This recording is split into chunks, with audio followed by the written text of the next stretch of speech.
Hello class, my name is Monica Singh. I am faculty of Dr. Om Prakash Institute of Management and Technology, and today I am going to teach you production management.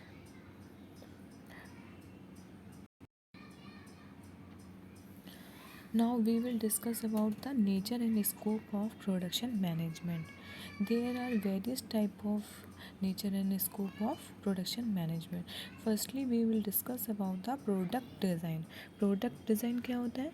किसी भी product का design, जैसे कि आप देखते हैं biscuit आप biscuit खाते हैं तो उसके ऊपर वेरियस टाइप के डिज़ाइंस होते हैं, डिफरेंट ब्रांड के डिफरेंट डिज़ाइंस होते हैं अपने। हर एक ब्रांड का अपना इंडिविजुअल डिज़ाइन होता है और वो अपनी अलग इमेज मार्केट में बनाता है।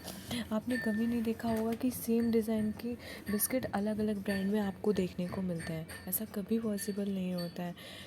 जब सेम ब्रांड होगी, उसकी वेराइटीज़ होंगी ब्रांड की, तो आपको मे बी डिज़ाइन सेम हो सकता है पॉसिबल कि आप देख सकें, अदरवाइज़ कभी भी आपको सेम डिज़ाइन का बिस्किट मार्केट में देखने को नहीं मिलता है।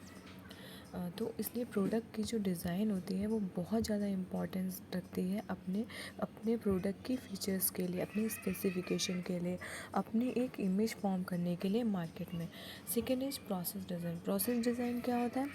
प्रोसेस डिज़ाइन वो होता है जहाँ पे आप अपने प्रोडक्ट को मैन्युफैक्चरिंग करते हैं, उसके डिज़ाइन को बनाते हैं। जैसे कि आपको बिस्किट की हम बात कर रहे थे तो हम उसी का एग्जांपल लेते हैं। प्रोसेस डिज़ाइन में आप उसके प्रोसेस डिज़ाइन में क्या करेंगे, आप उसमें स्टेप बाय स्टेप प्लानिंग करेंगे कि आपको कैसे पहले क्या करना है, आपको रॉ मटेरियल कहाँ से कलेक्ट करना है, लेबर कहाँ से लाना है, और कितनी उसमें कॉस्ट लगेगी, पैकेजिंग के लिए आपको, रैपिंग के लिए कहाँ से कांटेक्ट करना है। ये वेरियस टाइप के प्रोसेसेस फॉलो करेंगे आप। Next, location of facilities. Location of facilities क्या बताता है? ये आपके प्रोडक्ट का जो लोकेशन होगा, मैन्युफैक्चरिंग यूनिट होगी, वो कहाँ पे होगी। आपकी जो लोकेशन होती है वो मेजर रोल प्ले करती है। अगर आपकी लोकेशन अच्छी होगी तो आप प्रोडक्ट को ईज़िली मैन्युफैक्चर कर पाएंगे। सपोज डैट अगर आपने बिस्किट की मैन्युफैक्चरिंग यूनिट खोली, अगर उसके लिए आपको प्रॉपर स्पेस नहीं मिलता है, प्रॉपर एरिया नहीं मिल पा रहा है, और जो ट्रांसपोर्टेशन है वो ईज़िली वहाँ तक नहीं पहुँच पा रहा है, तो आप क्या कोई भी काम कर पाएंगे? और अगर आपके एरिया में आपको लेबर की रिक्वायरमेंट है, आपकी ऐसी यूनिट है जिसमें आपको लेबर की बहुत ज़्यादा रिक्वायरमेंट रहेगी, और आपने अपनी जो यूनिट है वो किसी मेन सिटी के अंदर खोल दी आके, तो वहाँ पे क्या आपको इजीली लेबर मिल पाएगा? नहीं मिल पाएगा। और मिल भी पाएगा तो क्या होगा, लेबर की जो कॉस्ट होगी वो बहुत ज़्यादा हाई होगी, और जो आपके पास रॉ मटेरियल आएगा उसको भी वहाँ ट्रांसपोर्टेशन की प्रॉब्लम क्रिएट हो जाएंगी। क्योंकि जब सिटी में आप किसी ट्रांसपोर्ट को लेके आएंगे, जो रॉ मटेरियल्स वगैरह लेके आएंगे वो बड़े व्हीकल होंगे, और जब सिटी के अंदर जब वो एंटर करेंगे तो वो प्रॉब्लम क्रिएट करेंगे। इस वजह से आपको लोकेलिटी का बहुत ज़्यादा ध्यान रखना पड़ता है, और प्लस ड्रेनेज का भी ध्यान रखना पड़ता है कि आपका जो ड्रेनेज होगा इंडस्ट्री का वो कहाँ पे होगा, कैसे होगा, इन सारे फीचर्स का भी ध्यान रखना पड़ता है। Next thing is quality control. Quality का भी हमें बहुत ज़्यादा ध्यान रखना पड़ता है। हमारे जो प्रोडक्ट है उसकी क्वालिटी भी मेंटेन हमें करनी पड़ती है। ऐसा नहीं है कि हम चाहें, अगर हमारे पास जो मटेरियल है वो 5 kg बिस्किट का सफिशिएंट मटेरियल था, अगर हम उसमें 5 kg बिस्किट मैन्युफैक्चर करते हैं तो वो बहुत अच्छी क्वालिटी में बनते हैं। अगर आपने सोचा कि नहीं, हम इसमें सोचते हैं कि थोड़ा बहुत एडवांस कर देते हैं, मतलब कुछ एक्स्ट्रा चीज़ें डाल देते हैं, इस क्वांटिटी को हम 6 kg बिस्किट में कन्वर्ट कर लेते हैं, तो क्या होगा, यहाँ पे आपकी जो प्रोडक्ट की क्वालिटी होगी वो डाउन हो जाएगी। प्रोडक्ट की क्वालिटी डाउन हो जाएगी तो वो आपके प्रोडक्शन के ऊपर इफ़ेक्ट डालेगा अल्टीमेटली, कि नहीं डालेगा? जब आपकी प्रोडक्ट की क्वालिटी डाउन हो जाएगी तो लोग उसे कम परचेज़ करेंगे, कम लाइक करेंगे। इसलिए हमें क्वालिटी के ऊपर भी ध्यान रखना पड़ता है। Plant layout and material handling, इसमें क्या होता है, प्लांट लेआउट आपका, प्लांट लेआउट में आप इसको 2 पार्ट में डिवाइड करेंगे, प्रोडक्ट लेआउट है, प्रोसेस लेआउट। प्रोडक्ट लेआउट क्या होता है? प्रोडक्ट लेआउट में आप step by step, one by one process आगे फर्दर करते हैं।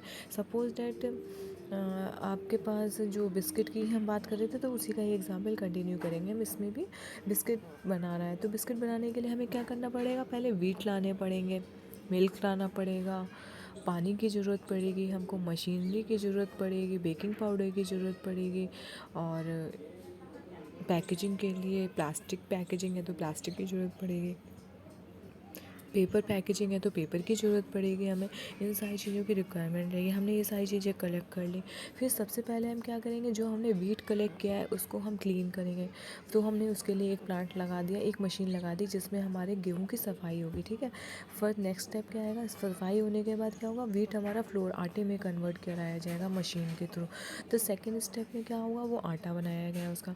आटा बनाने के बाद क्या होगा, आगे नेक्स्ट प्रोसेस क्या होगा इसका, आटे में ही वो मिल्क और जो भी बेकिंग पाउडर वगैरह या फिर मिल्क पाउडर या जिस चीज़ की भी रिक्वायरमेंट होगी, जो भी उसमें ऐड ऑन किया जाता है, उसके लिए एक मशीन लगा दी कि ये चीज़ें एक मेजरमेंट के अकॉर्डिंग इसमें डाली जाए। तो मशीन लगाएगी मेज़रमेंट की, जो उसमें मेज़र करके इतनी क्वांटिटी है प्रोडक्ट की, रॉ मटेरियल की, तो इसमें कितनी क्वांटिटी हमें चाहिए तो उतनी ही क्वांटिटी उसमें डाल देगा वो। नेक्स्ट क्या होगा, उसका एक डो तैयार हो जाएगा नेक्स्ट मशीन में। फिर नेक्स्ट मशीन में क्या होगा, बेक करेगा।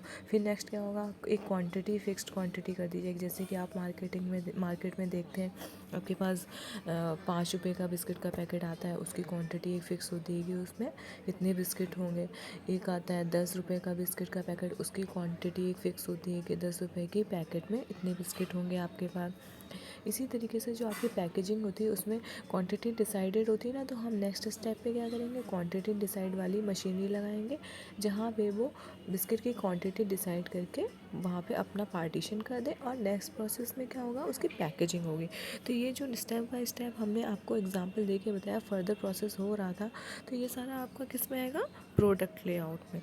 फिर नेक्स्ट क्या होता है आपका प्रोसेस, इसी का सेकंड पार्ट क्या है, प्रोसेस लेआउट। प्रोसेस लेआउट में क्या होगा, इसमें ना आपका एक ही प्रोसेस को वो रिपीट करेगा, सेम प्रोसेस रिपीट करता रहेगा कंटिन्यूसली। सपोज डेट अभी पैकेजिंग चल रही थी, तो आपने एक मशीन जो थी पैकेजिंग वाली, वो अपना केवल पैकेजिंग का ही काम कर रही थी। ऐसा नहीं था कि वो बेक करने लगेगी।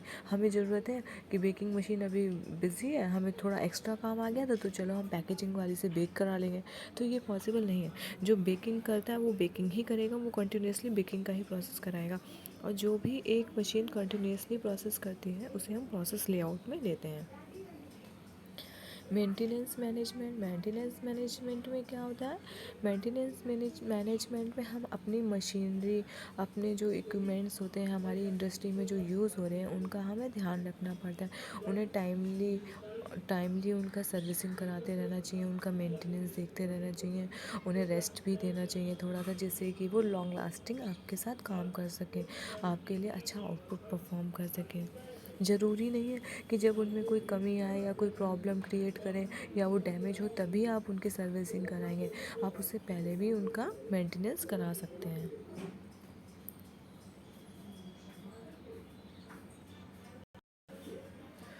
Next we will come to the objective of production management. Objective क्या होते हैं प्रोडक्शन मैनेजमेंट के, पहला ऑब्जेक्टिव है हमें मैक्सिमम कस्टमर सेटिस्फेक्शन चाहिए होता है थ्रू अपनी क्वालिटी और रिलायबिलिटीज़ एंड कॉस्ट डिलीवरी टाइम के लिए। सपोज डेट आपको जो प्रोडक्ट है आपने उसे अच्छा सा बना लिया, सब कुछ कर लिया, जब आप उसे कस्टमर तक पहुंचाएंगे तो ज़्यादा से ज़्यादा कस्टमर तक आपका प्रोडक्ट पहुंचना चाहिए, जिससे कि वो आपकी क्वालिटी से भी सेटिस्फाइड है, आपकी रिलायबिलिटी भी रखे, कॉस्ट एंड डिलीवरी टाइम पे भी ले। सब चीज़ों का आपको बहुत अच्छे से ध्यान रखना पड़ता है। Second thing is maximum possible productivity, हमें सबसे ज़्यादा पॉसिबल प्रोडक्टिविटी करनी चाहिए, पॉसिबल प्रोडक्शन होना चाहिए हमारा। एम्प्लॉय सेटिस्फेक्शन भी हमारे लिए मेजर रोल होता है। हमारा जो एक सबसे इम्पॉर्टेंट बात आपके लिए, हम ये प्रोडक्ट जो भी करते हैं, प्रोडक्शन करते हैं अपने प्रोडक्ट्स का, गुड्स का, वो किसके लिए करते हैं, कस्टमर्स के लिए करते हैं। और कस्टमर्स के लिए अगर हम करते हैं तो उनके नीड, वांट एंड डिज़ायर्स पहले हमें ध्यान में रखनी चाहिए, और रखते हैं उसी के बिहाफ पे ही हम प्रोडक्शन करेंगे तो हमें ज़्यादा बेनिफिशियल रहेगा। और अगर वो हमसे ज़्यादा से ज़्यादा सेटिस्फेक्शन रहे, हमारे प्रोडक्ट से ज़्यादा सेटिस्फाई रहेंगे, तो वो हमारे लिए ज़्यादा एडवांटेज रहेगा, तभी वो हमारे प्रोडक्ट को ज़्यादा लाइक भी करेंगे। इसमें क्या होगा, minimum rework resulting in better product quality, maximum utilization of all kind of resources. हमारे पास जितने भी रिसोर्सेज होते हैं हमें उनका प्रॉपर फुल्ली यूटिलाइज करना चाहिए। Thank you class, take care, stay home, stay safe.